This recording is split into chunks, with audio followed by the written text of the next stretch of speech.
বিশ্বকাপের final match শুরু হবার আগে ড্রেসিং রুমে আর্জেন্টিনার সাথে কিছু একটা হয়েছিল। ফুটবল দুনিয়ায় এই মুহূর্তে সব থেকে আলোচনার কেন্দ্রবিন্দু এই একটাই টপিক।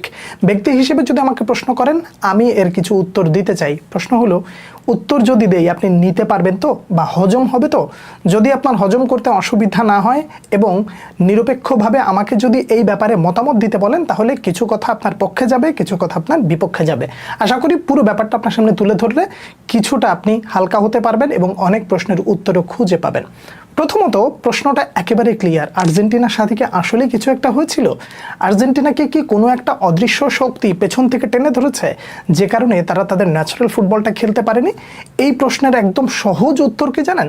অবশ্যই কিছু একটা হয়েছিল। তার প্রমাণটা একেবারে সহজ, যে টুর্নামেন্টের শুরু থেকে নিয়ে একেবারে সেমিফাইনালের এক পর্যন্ত যেই আর্জেন্টিনাকে গোটা বিশ্ব দেখেছে, ফাইনালে সেই আর্জেন্টিনাকে আমরা কেউ দেখতে পাইনি।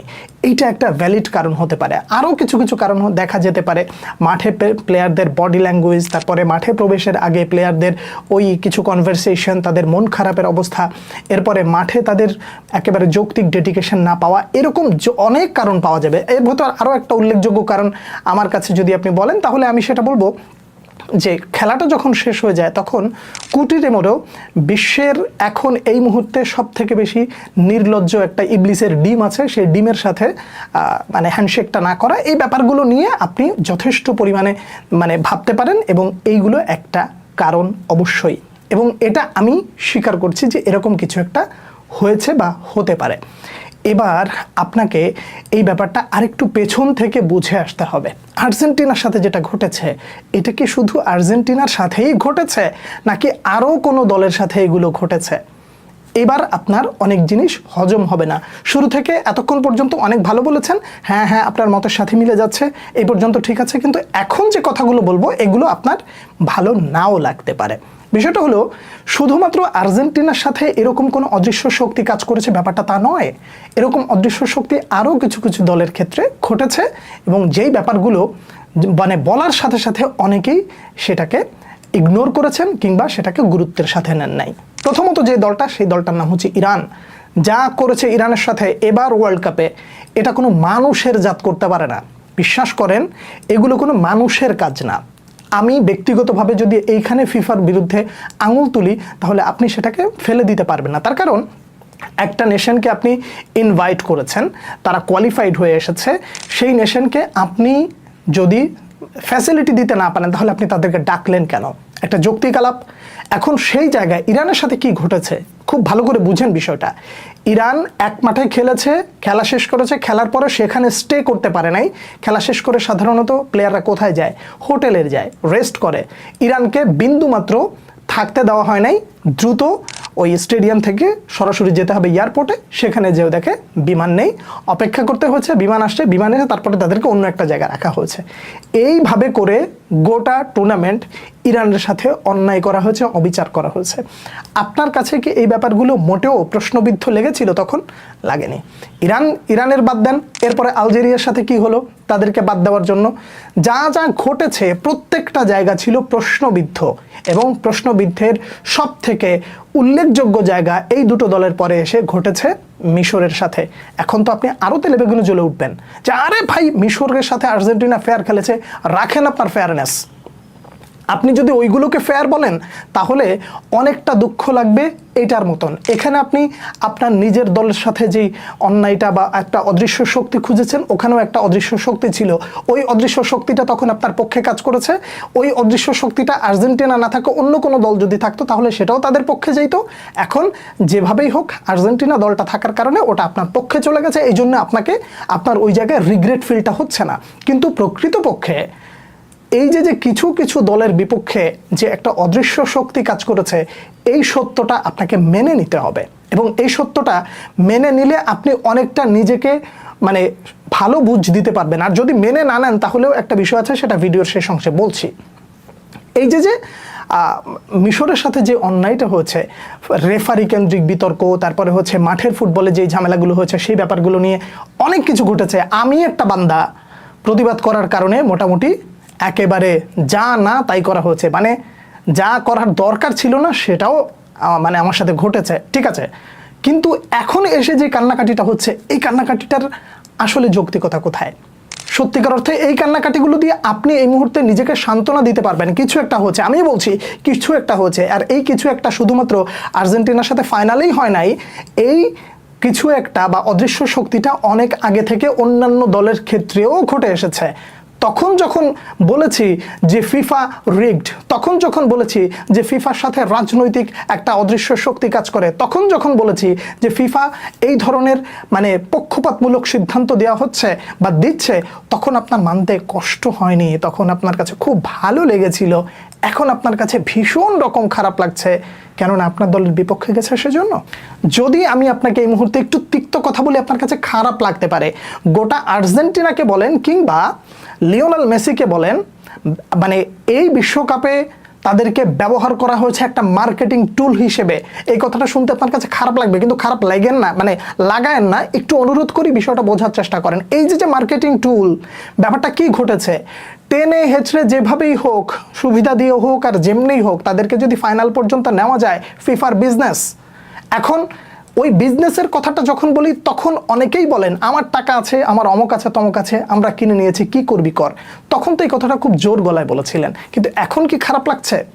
এখন এই যে মানে একটা মার্কেটিং টুল হিসেবে ব্যবহার করে আপনারও এক ধরনের ক্ষতি হচ্ছে, আর্জেন্টিনা দলেরও এক ধরনের ক্ষতি হচ্ছে। সেই ক্ষতিটা বলছি, একটু ভালো করে বোঝার চেষ্টা করেন।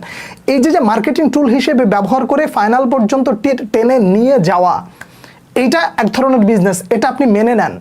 এরপরে ফাইনালে গিয়ে তাদেরকে এইভাবে অদৃশ্য শক্তি দিয়ে হারিয়ে দেওয়া, এটাও এক ধরনের বিজনেস। ভূ রাজনীতি এভাবেই কাজ করেছে। এইটা এই মুহূর্তে আপনার কাছে মানতে কষ্ট হলেও এটাই তো সত্য। আমি মেনে নিচ্ছি আর্জেন্টিনার সাথে অন্যায় হচ্ছে, কিন্তু এই অন্যায়টা আগে কেন আপনারা মানতে চাইলেন না? এই প্রশ্নটা যদি করি, তাহলে আপনার কাছে কি আসলে ভ্যালিড কোনো উত্তর থাকবে? আপনার কাছে ভ্যালিড কোনো উত্তর নাই, আপনি এই মুহূর্তে সান্ত্বনাই খুঁজবেন। কিন্তু দিন শেষে স্পেন যে আসলে একটা দুর্দান্ত ফুটবল খেলা উপহার দিয়েছে, সেটা হয়তো বা আপনার কাছে এই মুহূর্তে কিছুটা মিনিংলেস মনে হইতে পারে, তার কারণ অদৃশ্য শক্তি তো কাজ করেছে। এই একটা জিনিস যখন আপনার বিপক্ষে যায়, তখন আপনি তেলে বেগুনে জ্বলে উঠবেন, আর যখন পক্ষে যাবে তখন বলবেন যে আমার ক্ষমতা আছে, আমার টাকা আছে, আমরা কিনে নিয়েছি, কি করবি কর। এইটা তো ভাই এক মানুষের একটা মুখের দুই ধরনের চরিত্র হয়ে গেল। এটাকে খুব সুন্দর দেখায়? নিশ্চয়ই সুন্দর দেখায় না। আবারও বলছি, আর্জেন্টিনার সাথে একটা অদৃশ্য শক্তি কাজ করেছে, বা তাদেরকে এই অদৃশ্য শক্তি দিয়ে মোটামুটি পিছন থেকে টেনে ধরা হয়েছে, এটা অস্বীকার আমি করছি না, তা আপনাকেও মেনে নিতে হবে।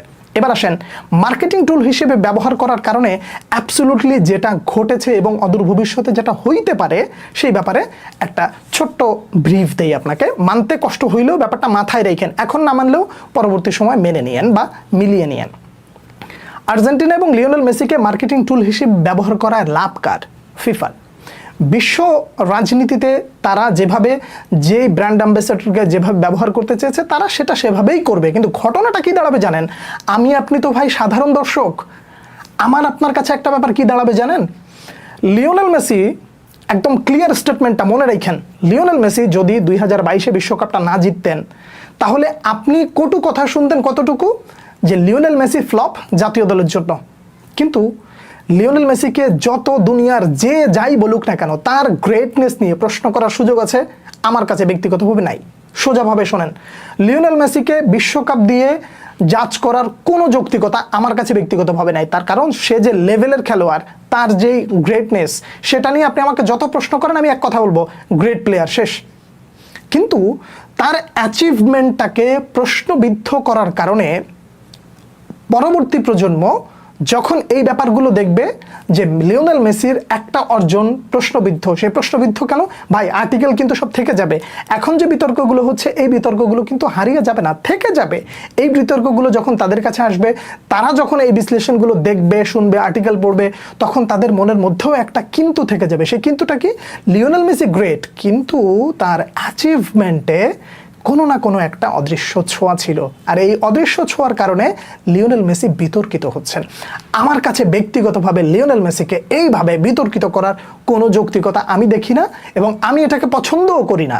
যদি লিওনেল মেসি বিশ্বকাপ নাও জিততেন, না আপনারাও তো একটা কথা বলতেন নিশ্চয়ই, কেউ এই কথাটা বলতেন যে লিওনেল মেসিকে আমরা শিরোপা দিয়ে জাজ করি না, তার খেলাটা আমাদের ভালো লাগে, তিনি আমাদেরকে এন্টারটেইন করেন এবং তাকে আমরা শিরোপা দিয়ে কখনোই বিচার করতে চাই না। ঠিক ওই যুগে ওই সময়টা একটু ফিরে যান না। দেখেন তো লিওনেল মেসির এই বিশ্বকাপের একটা আক্ষেপ ছাড়া অন্য কোনো কিছু ছিল কিনা? নাই, কোনো আক্ষেপ নাই তার জীবনে। যখন জিতে গেলেন তারপরে তাকে নিয়ে একটা অদৃশ্য শক্তি যেভাবে কাজ করা শুরু করলো সেটা আপনাদের একটা সময় মেনে নিতে কষ্ট হয়েছে, কিন্তু স্পেনের বিপক্ষে যখন আসলো তখন আপনারা মেনে নিচ্ছেন, নিজেকে সান্ত্বনা দিচ্ছেন এবং বলছেন কি কিছু একটা হয়েছিল। ভাই এই কিছু একটা তো আরও অনেক আগের থেকে হয়, তখন কি আপনারা এই ব্যাপারটা নিয়ে চিন্তা করেছিলেন? নিশ্চয়ই করেননি, এখন করছেন।